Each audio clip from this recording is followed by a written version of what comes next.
Sementara itu, Saudara, Polri sore ini Polda Metro Jaya tepatnya akan mengumumkan hasil pengusutan dari ledakan yang terjadi di SMA Negeri 72 Jakarta.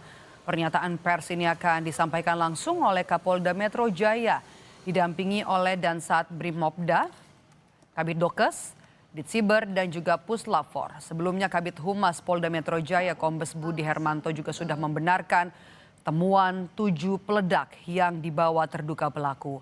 Dari 7 peledak, 4 diantaranya meledak di 2 lokasi.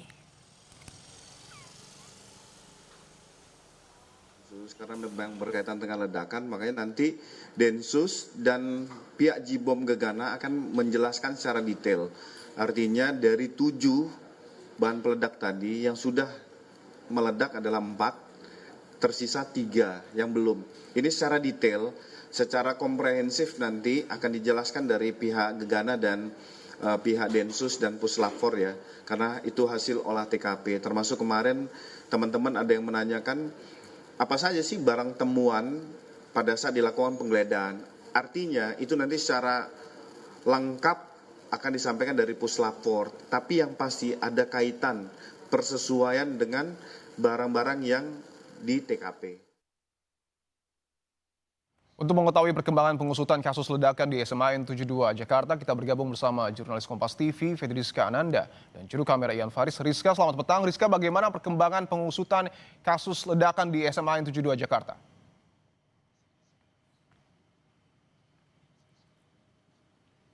Ya, di pengembangan pengusutan saat ini masih berjalan, di mana kita ketahui juga bahwa nanti sore dari Polda Metro Jaya juga akan melakukan konferensi pers terkait dengan hasil pengusutan yang dilakukan. Namun kalau misalkan kita juga telah mengutip begitu pernyataan sebelumnya yang sudah disampaikan oleh juru bicara Densus 88 anti teror AKBP Mayandra Eka Wardana yang mengatakan bahwa temuan terbaru ini adalah adanya temuan akses terhadap situs-situs ataupun konten-konten bermuatan negatif ataupun bermuatan kekerasan yang diakses oleh pelaku melalui gawainya begitu. Jadi memang ini merupakan salah satu temuan yang memang harus didalami lebih lanjut oleh kepolisian. Selain itu juga tadi sudah disinggung terkait dengan adanya temuan 7 alat peledak di sekitar sekolah. Jadi memang hal ini juga berkaitan dengan temuan polisi ketika kemudian melakukan penggeledahan di kediaman pelaku yang mana ini menemukan adanya bahan peledak begitu. Dan kemudian juga adalah terkait dengan identifikasi pelaku. Ini polisi berhasil mengidentifikasi berdasarkan CCTV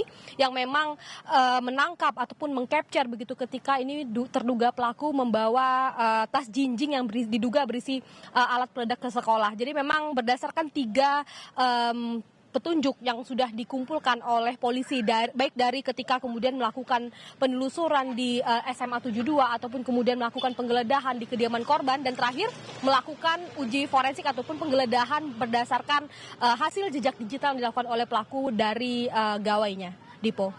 Rizka, bahwa Anda berada persis di depan dari SMA N 72 Jakarta. Bisa Anda gambarkan situasi terkini di sana seperti apa? Apakah ada pihak-pihak yang kemudian datang untuk mendalami dan juga mencari tahu apa yang sesungguhnya terjadi di sana?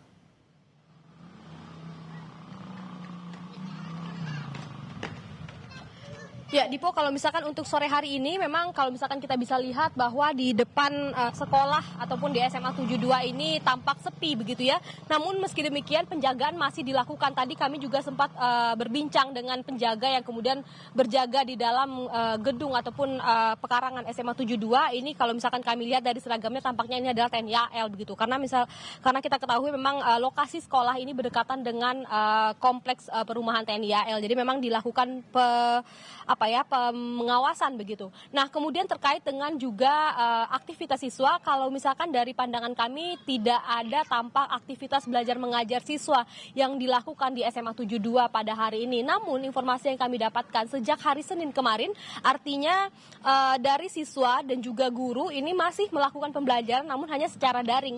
Tadi kami dapatkan informasi juga bahwa guru-guru meskipun siswa tidak datang ke sekolah, namun guru-guru ini melakukan pembelajaran secara daring dari sekolah. Jadi memang yang datang ke sekolah ini hanya guru dan kemudian siswa dapat mengikuti pelajaran di rumah masing-masing. Untuk informasi sampai kapan pembelajaran daring ini akan dilakukan, kami juga belum mendapatkan keterangan resmi. Namun memang tampaknya hal ini dilakukan untuk kemudian memberikan penyuluhan ataupun trauma healing kepada siswa-siswa yang juga mengalami guncangan begitu akibat ledakan yang terjadi pada hari Jumat kemarin. Jadi memang untuk sampai kapan ini dilakukan masih dalam kami masih menggali informasinya. Tentu yang pertama kali harus dilakukan adalah bagaimana kemudian kondisi mental dari siswa dan kemudian seiring dengan mempermudah polisi untuk melakukan pengusutan terkait dengan peledakan yang terjadi pada hari Jumat kemarin, Dipo. Oke, kondisi mental ini menjadi hal yang penting untuk kemudian dibenahi. Apakah Anda memiliki informasi apa yang kemudian dilakukan mungkin saja oleh KPAI dan juga polisi untuk memberikan pendampingan psikologis kepada para siswa atau mungkin kepada para guru?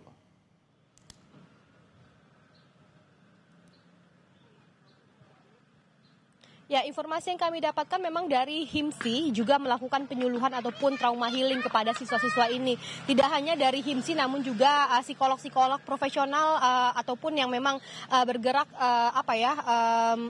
independen begitu juga memberikan penyuluhan trauma healing kepada para siswa karena memang atas kejadian kemarin di mana ledakan yang terjadi di lingkungan siswa yang memang mungkin mereka tidak terbiasa dengan kondisi ini, tentu harus diberi penyuluhan terkait dengan trauma healing. Tidak hanya siswa-siswa namun juga guru-guru meskipun mereka berusia dewasa begitu, namun memang tentu hal ini tidak lazim terjadi di lingkungan sekolah. Jadi memang harus diberikan penyuluhan baik terhadap siswa yang juga masih minor, masih di bawah umur, namun juga kepada orang dewasa. Dalam hal ini adalah guru-guru ataupun tenaga pengajar yang ada di SMA 72.